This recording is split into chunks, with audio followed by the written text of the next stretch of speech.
This presentation is an introduction to APA, which stands for American Psychological Association. APA is a citation style commonly used in the social sciences, and at Simmons in particular, in the School of Social Work and the School of Nursing and Health Sciences. The following slides will introduce basic APA rules for citing sources in the text of your paper and at the end in your references. The slides are based on the latest 6th edition of APA.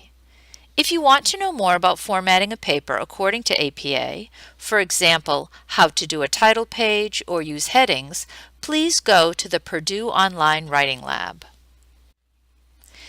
Before exploring APA citation details, the first slide of this presentation touches on the concept of academic integrity, which is a set of skills and values that encourages you to behave ethically in an academic community like Simmons College.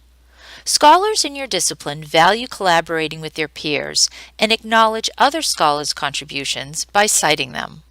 Another way to put this is that while some ideas in your paper may be entirely yours, many are built on others' ideas. Crediting these ideas enriches a conversation by giving readers access to information about previous studies, controversies in the field, and so on. So, to be respectful of those who added to your understanding of a topic and to be ethical, credit your sources. There are two ways to cite your sources, in text and in the reference page. As you write your paper, it's a good idea to build your reference list first. Once you have the correct reference citation, you have the information you need for your in-text citation. You want your reader to be able to find the sources you cite in your paper in your reference page.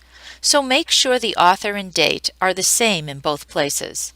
For example, if you cite information that you got from the Centers for Disease Control and Prevention website, both your in-text citation and reference citation should begin with the author, in this case the CDC, followed by the date. A word of caution. When you write papers, you could generate citations with templates, software, or library databases, but because these often contain small errors, it's still necessary to know the basics so you can make corrections before you submit the final draft of your paper. Let's look at reference citations. For the purpose of illustration, some words on this slide and on the following slides are in black. In your references, include only sources that you refer to in your paper. Order references alphabetically by authors' last names and do not number references or use bullets. Indent the second and subsequent lines of each entry and double space your references just like the rest of your paper. When you cite a website with no author, cite the organization in place of the author. Article and book titles are lowercase, except the first word of the title, the first word after a colon, and names or proper nouns. Names of journals are capitalized. Titles of books and journals are italicized. When there are 3 to 7 authors, list by last names and first name initials.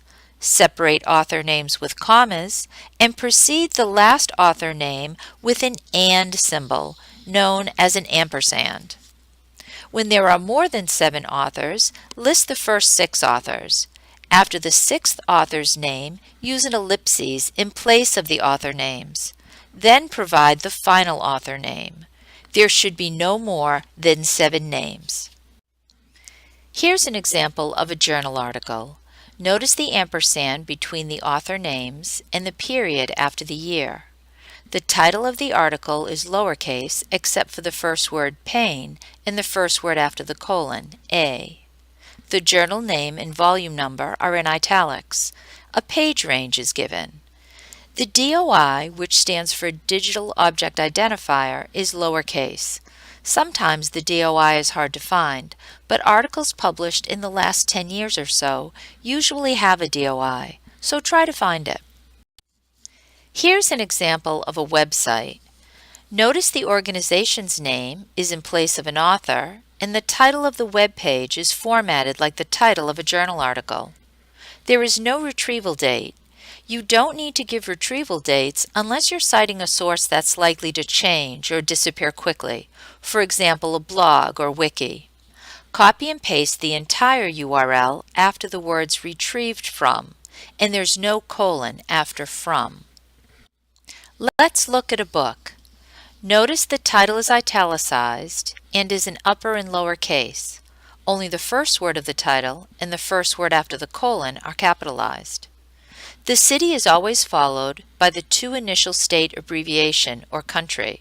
For example, UK for United Kingdom. When you have a choice of multiple cities, say New York and London, pick the one listed first. The publisher information should be as brief as possible, so omit words like incorporated and publisher, but keep the word press. Let's talk about in-text citations. Once your references are in place, you can use the information, author and date, for your in-text citations. Keep in mind that except for common knowledge, information that is widely known, you must cite every idea that is not yours originally. So when you summarize or paraphrase authors' ideas in your own words, cite the authors and date. When you quote verbatim, by copying the original word for word, use quotation marks and cite the authors and date, followed by the page number. If you can't find a page number, for example on a web page, give the paragraph number.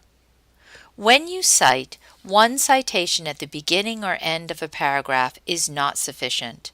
Cite every time the information is from a source.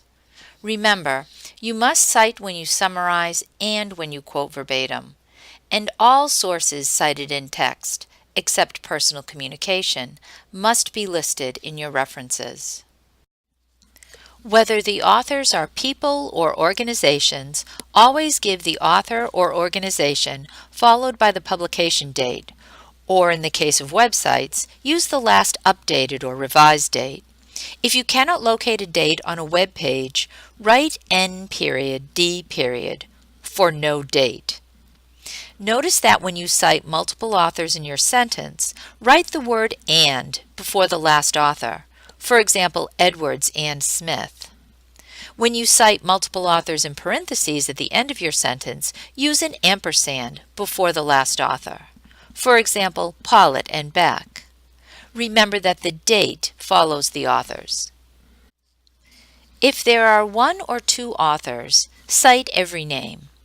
If there are 3 to 5 authors, cite all authors the first time. In subsequent citations, cite the first author followed by et al.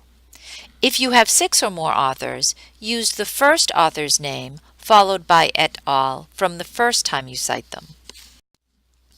You do not need to cite indirect sources in your references, but you need to cite the source you actually read.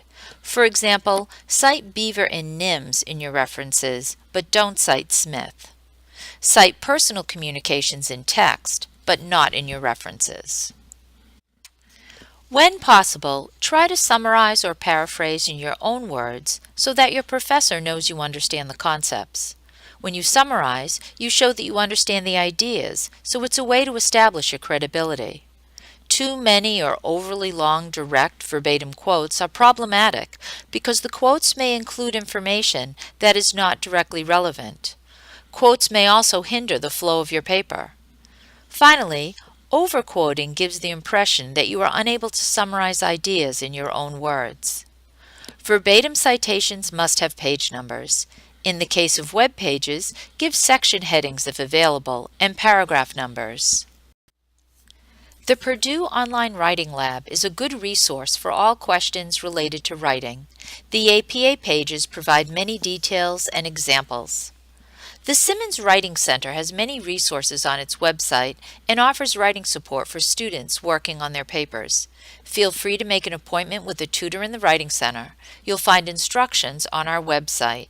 If you have any questions, email Terry Mueller or Chris Cormier Hayes. Thank you.